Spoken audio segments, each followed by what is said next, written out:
сегодня я хотела с вами прочитать новость, которая вот звучит так. Роскомнадзор допустил воздействие на ресурсы в сети по аналогии с Твиттером. Да, Твиттер в русском языке мы тоже меняем по падежам. По аналогии с Твиттером.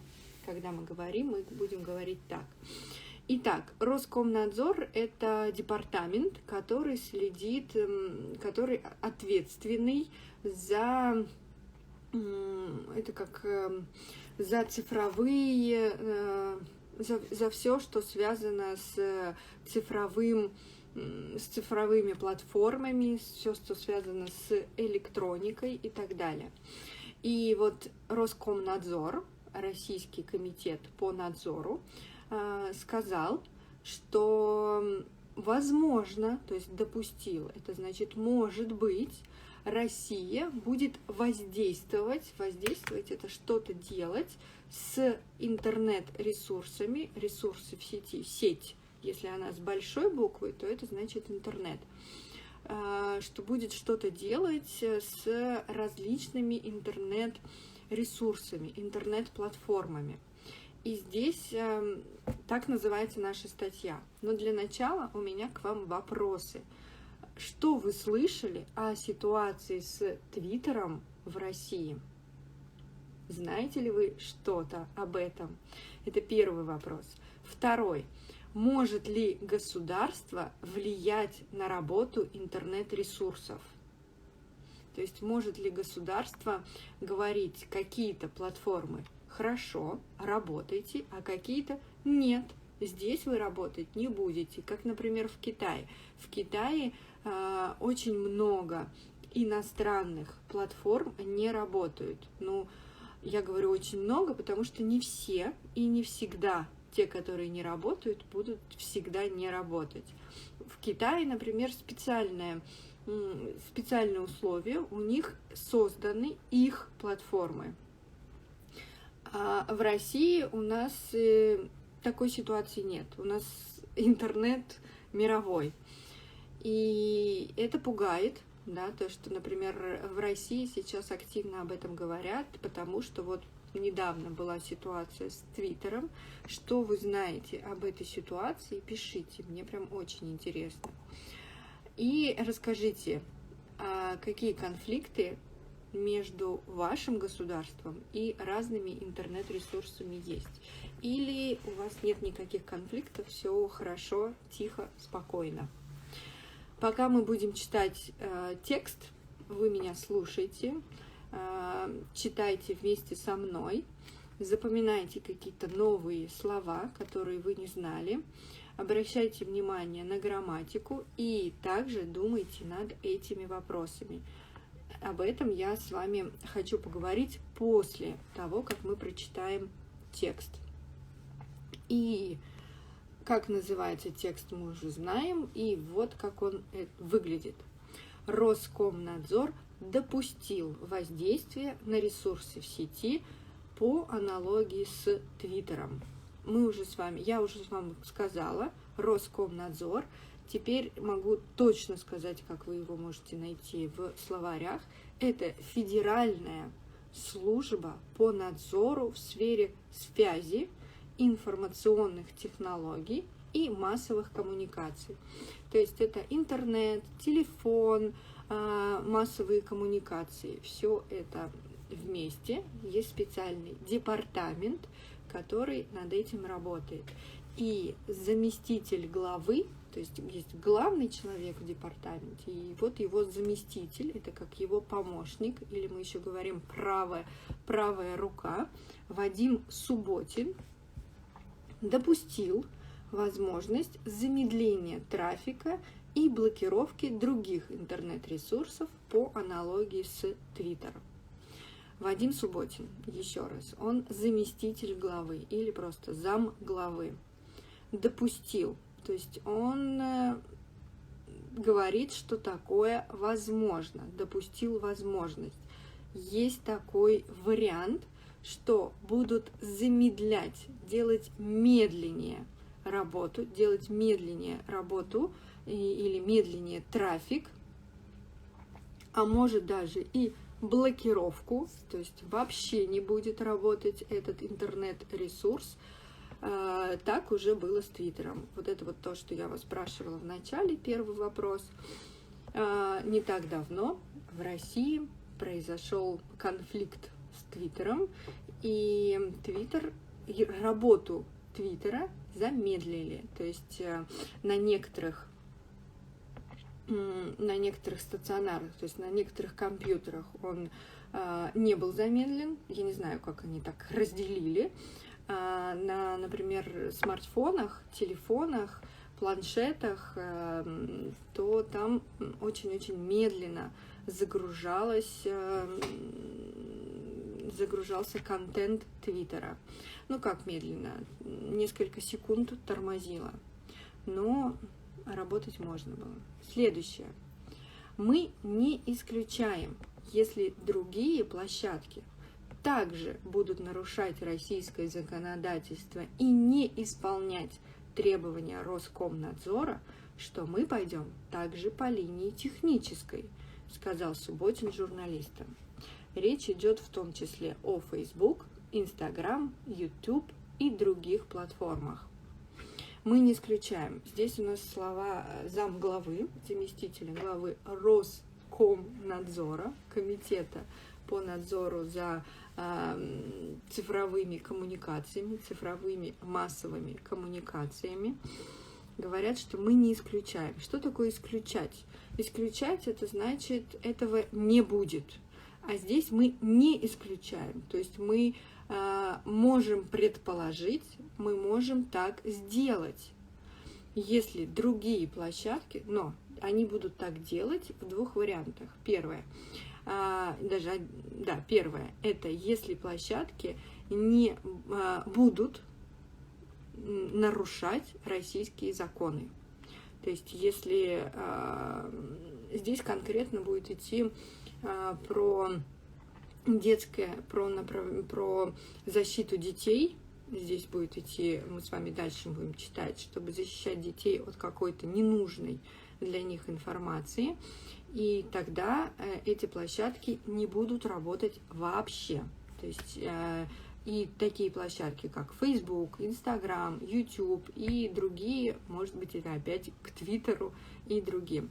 Кстати, может быть, вы знаете, может быть, нет, но, например, в России не работает такая платформа, как LinkedIn.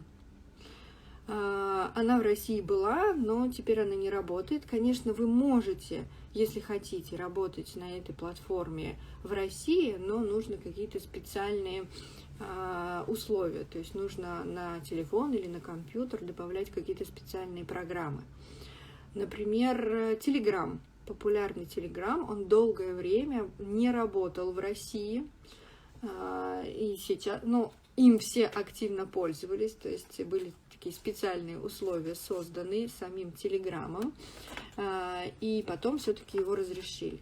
И сейчас Роскомнадзор говорит, что это может быть и с другими платформами, те, которые не хотят выполнять законы России, или будут их нарушать, или не будут исполнять. Что такое исполнять? Это делать, что говорят, то, что вас просят делать, и вы прям это исполняете. Если эти платформы не будут делать, что им говорит департамент Роскомнадзор.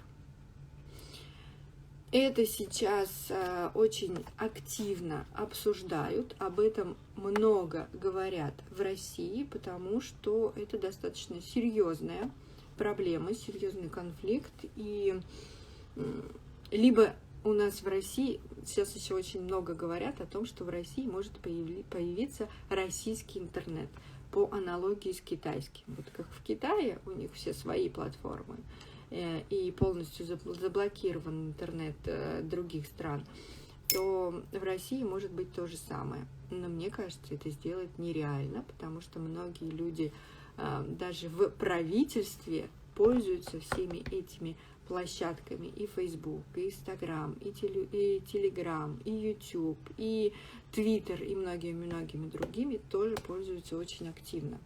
Что вы думаете? Дальше.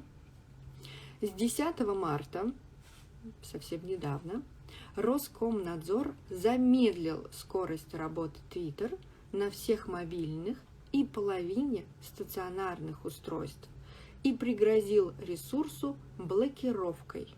Как пояснял Субботин, замедление трафика касается передачи фото и видео и не распространяется на текстовую информацию.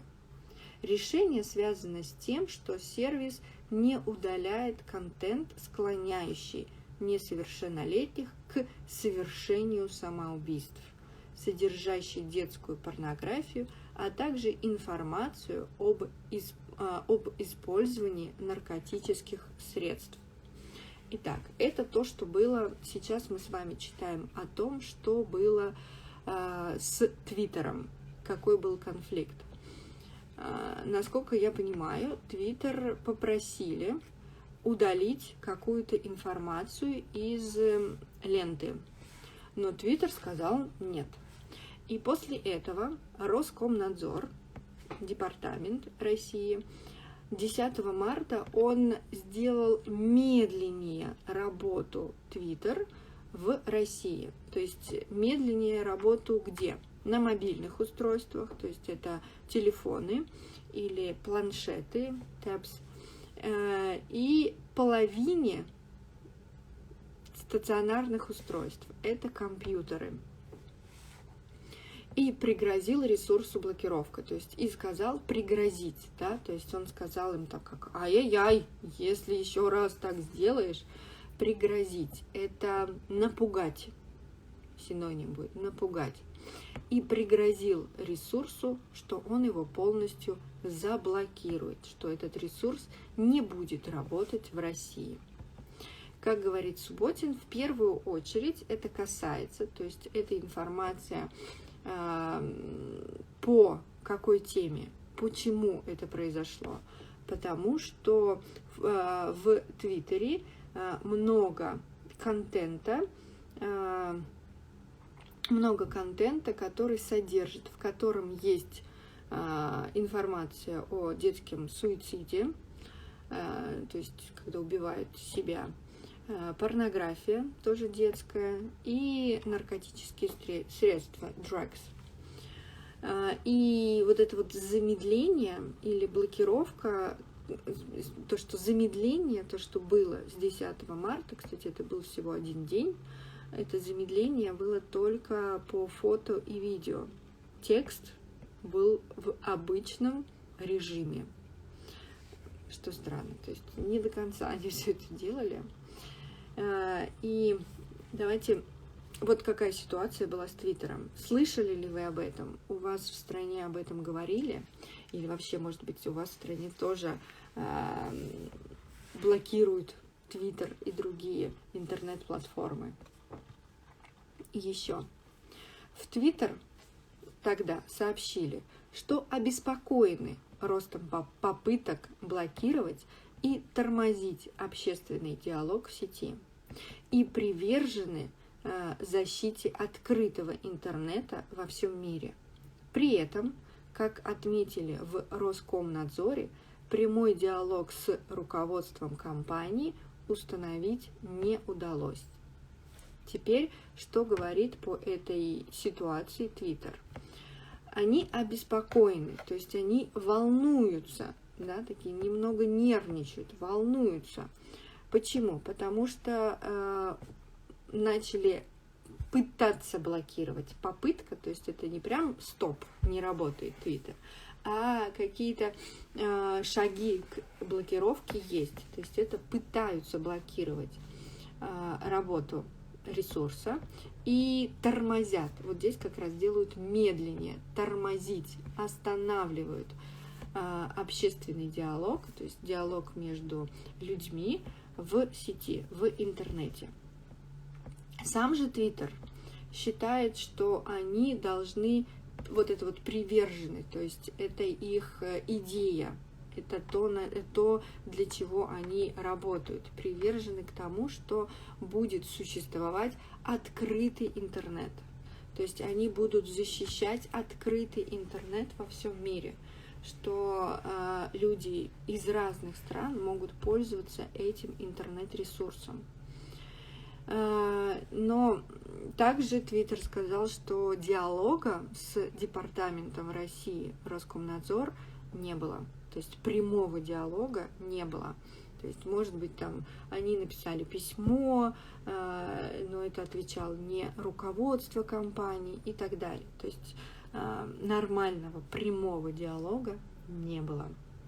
Сегодня Субботин заявил, что через месяц регулятор готов заблокировать Твиттер в России, если тот не ответит на претензии ведомства по поводу удаления запрещенного контента. Сегодня эта статья была вчера, то есть это вчера нужно заменить. Вчера замглавы Роскомнадзора заявил, официально сказал, что если Твиттер через месяц не удалит контент, то есть информацию, которую просит удалить Роскомнадзор, то российский департамент будет блокировать работу Твиттера. То есть, возможно, Твиттер скоро, через месяц, вообще не будет работать в России. И все это из-за того, что в Твиттере есть какая-то ненужная информация, ненужная для, как они говорят, для детей, для подростков, для малолетних. И Твиттер не хочет это удалять. Но я так поняла, что вот здесь сразу какое-то непонятное со стороны России и со стороны Твиттера. То есть Россия говорит, что они просили Твиттер, и Твиттер отказался. Твиттер говорит, что никакого диалога прямого с руководством не было. Где правда, неизвестно. Давайте мы, вот такая вот у нас с вами была сегодня статья, давайте мы вернемся к началу и обратим внимание на некоторые фразы, слова. И первое, вот на первой странице у нас был «допустил». Допустить. Допустить – это когда есть вероятность, то есть у вас есть такая идея, что это может быть, да? Вы это рассматриваете. Да? Это еще нереально, это еще не произошло, но вы в голове думаете, что да, так может быть. Так, следующая страничка. Что у нас здесь? Исключать. Исключать – это просто говорить, что этого нет. Мы можем исключать какую-то информацию, то есть это убирать эту информацию. Также могут исключать из учебных заведений, например, исключать из школы. Например, ребенка исключили из школы. Все, он больше не учится в этой школе. Или студента исключили из университета. Он больше не студент этого университета. Исполнять. Исполнять – это делать то, что вас просят. Следующее. Пригрозил. Пригрозить – это как пугать. Но пугать вы можете как-то физически, ментально и так далее. А пригрозить это только словами. Это говорить: ах, если ты сейчас это не сделаешь, то будет что-то другое. Пояснил – это пояснять, это говорить простыми словами то, что, это объяснять. Пояснять – это синоним будет объяснять. Касается. То есть это информация по какой-то теме, по какой-то информации. Она рядом с этой информацией. Следующее. Это у нас последнее. Обеспокоенный. Беспокоиться. Это синоним волноваться, нервничать. Привержены. Это значит, они идут строго по этой идее. То есть эта идея им близка. Вот такие вот новые слова, которые я прошу вас обратить на них внимание. И вернемся к вопросам, которые у нас были в самом начале, которые я вам задала. Все, сегодня все. Спасибо вам тоже. И пока-пока. До встречи.